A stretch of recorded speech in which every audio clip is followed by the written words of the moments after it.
10ാം ക്ലാസ്സും ഡ്രൈവിംഗ് ലൈസൻസുമുള്ള ഉദ്യോഗാർത്ഥികളുണ്ടെങ്കിൽ ഇൻ്റലിജൻസ് ബ്യൂറോയിൽ സെക്യൂരിറ്റി അസിസ്റ്റൻറ്റ് എന്ന പോസ്റ്റിലേക്ക് ആപ്ലിക്കേഷൻ അയക്കാവുന്നു. ഇതിന് വേണ്ടത് SSLC plus light motor vehicle driving licence plus 1 year experience in driving.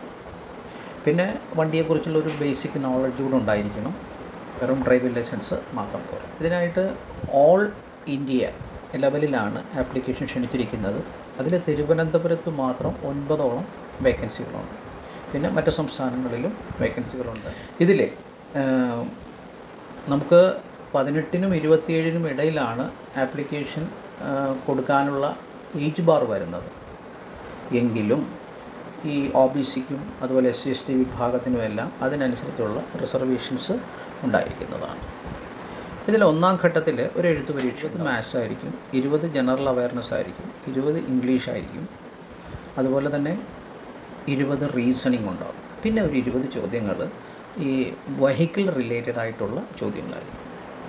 അങ്ങനെ ആ പരീക്ഷയ്ക്ക് ഏറ്റവും കുറഞ്ഞത് ഒരു 30% മാർക്കെങ്കിലും ലഭിച്ചാൽ നമ്മളെ ടയർ 2 പരീക്ഷയിലേക്ക് കൺസിഡർ ചെയ്യും. പിന്നെ OBCക്കാണെങ്കിൽ അതിന് 28% മതി, SC/ST വിഭാഗത്തിന് 25% മാർക്ക് മാത്രം മതിയാവും. അങ്ങനെ ടയർ 2ലേക്ക് നമ്മളെ കൺസിഡർ ചെയ്യുമ്പോൾ ടയർ 2ൽ കൂടുതലും നടക്കുന്നത്, അതായത് ഇൻ്റർവ്യൂ, പിന്നെ ആ ഡ്രൈവിങ്ങിൻ്റെ ടെസ്റ്റ്, പിന്നെ നമ്മുടെ മെക്കാനിക്കൽ പരിചയം എത്രമാത്രം ഉണ്ടെന്നുള്ള കാര്യം, ഇതെല്ലാം കൂടെയാണ് ടയർ 2 എക്സാം എന്ന് പറയുന്നത്. എല്ലാത്തിനും കൂടെ ഒരു 50 മാർക്ക് കൂടെ ഉണ്ട്.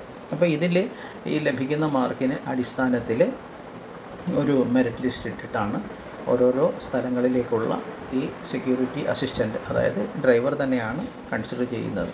അപ്പോൾ ഇതിന് ആപ്ലിക്കേഷൻ അയക്കാനായിട്ട് നമ്മൾ ഈ ഇൻ്റലിജൻസ് ബ്യൂറോയുടെ സൈറ്റ് തന്നെയാണ്, അതായത് www.mh.gov.in എന്ന് പറയുന്ന ആ വെബ്സൈറ്റിൽ തന്നെ കയറണം. 28 സെപ്റ്റംബറിനുള്ളിൽ ഇതിനുള്ള ആപ്ലിക്കേഷൻ കൊടുത്തിരിക്കണം.